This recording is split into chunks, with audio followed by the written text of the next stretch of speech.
नमस्कार दोस्तों, नीरज सक्सेना प्रस्तुत करता हूँ आपके सामने अपनी नई रचना।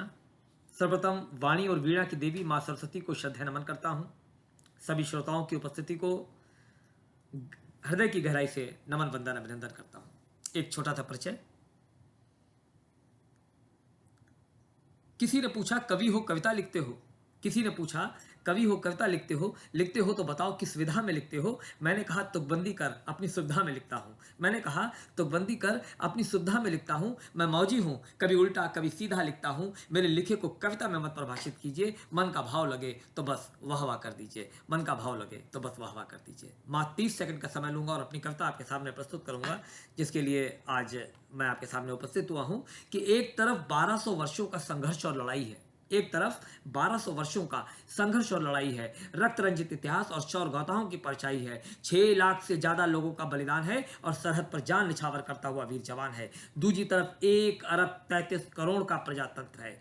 व्यापार, उद्योग, सुरक्षा, राजनीति का सबसे बड़ा लोकतंत्र है। और इस लोकतंत्र में हम सभी लोग, देश के हम सारे लोग केवल जी रहे हैं। लेकिन मैं नमन करना चाहता हूं आज उन वीर सैनिकों को जो जी नहीं रहे हैं बल्कि देश के लिए जी रहे हैं। दोस्तों, मेरी आज की कविता उस वीर जवान को समर्पित है जो सीमा पार युद्ध के दौरान शहीद हो जाता है और शहादत के बाद अपने घर के आंगन में, अपने घर की दहलीज में तिरंगे में लपट कर आता है। और उसके माँ बाप, भाई बहन, रिश्ते नाते, बच्चे, उनका अपना ही विलाप होता है। उनके दुख के अलग अलग रंग होते हैं और उन्हीं रंगों को पिरोती हुई मेरी कविता समर्पित करता हूं एक शहीद जवान के नाम और उसके परिवार का रुदन। सबसे पहले उसकी माँ का रुदन किस तरह से होता है कि एक माँ से तो पूछो क्या बीती है उस पर, शहीद बेटा तो आया तिरंगे में सजकर, चल दिया लाल मेरा मुझे छोड़ कर। 9 महीने तपाला जिसे कोख में, क्यों बिछड़ने की घड़ियां नाजुक आ गई, अब आखिरी कांधा देने की रुत आ गई, अब आखिरी कांधा देने की रुत आ गई। और उसकी पत्नी का दर्द किस तरह से है कि पिया हाथों की मेहंदी भी सूखी नहीं है, खोल के आंख फिर से तो देखो सही, हो मिलन की घड़ी की दिल भरा ही नहीं है, आंख में आंसुओं की बहती जड़ी है, कि देखते देखते वो तिथि आ गई, अब आखिरी कांधा देने की रुत आ गई, अब आखिरी कांधा देने की रुत आ गई।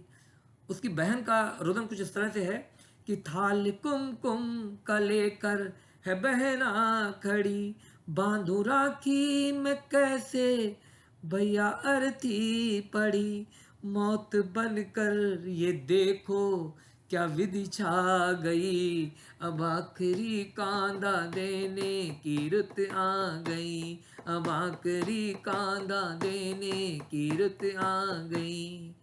उसके पिता का रुदन कि बात कर ले तू मुझसे, मैं बाबा तुम्हारा था आंगन में आया तू जब से दुलारा, तुझको कांधे पे मैंने घुमाया बहुत था, इस बुढ़ापे की समझी क्यों न तूने व्यथा, सांझ ढलने से पहले क्यों नींद आ गई, अब आखिरी कांधा देने की रुत आ गई, अब आखिरी कांधा देने की रुत आ गई।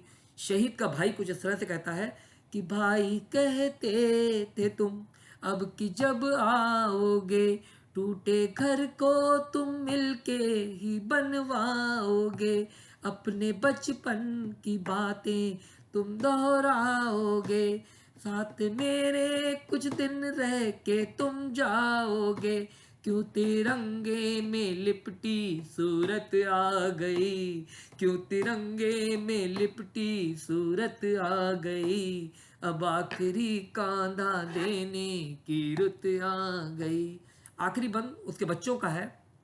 निश्चित तौर से हर एक के आंखों में आंसू लाने वाला बन कि पापा बिटिया मैं तेरी दुलारी, छोटा भैया पुकारे, अरे सुनो ना हमारी, पापा खिलौने न कपड़े न कुछ चाहिए, गोद में ले लो एक पल के ही लिए, यूं अनसुना करने की क्या रीत आ गई, सांझ ढलने से पहले क्यों नींद आ गई, अब आखिरी कांदा देने की रुत आ गई, अब आखिरी कांदा देने की रुत आ गई। धन्यवाद। जय हिंद, जय भारत।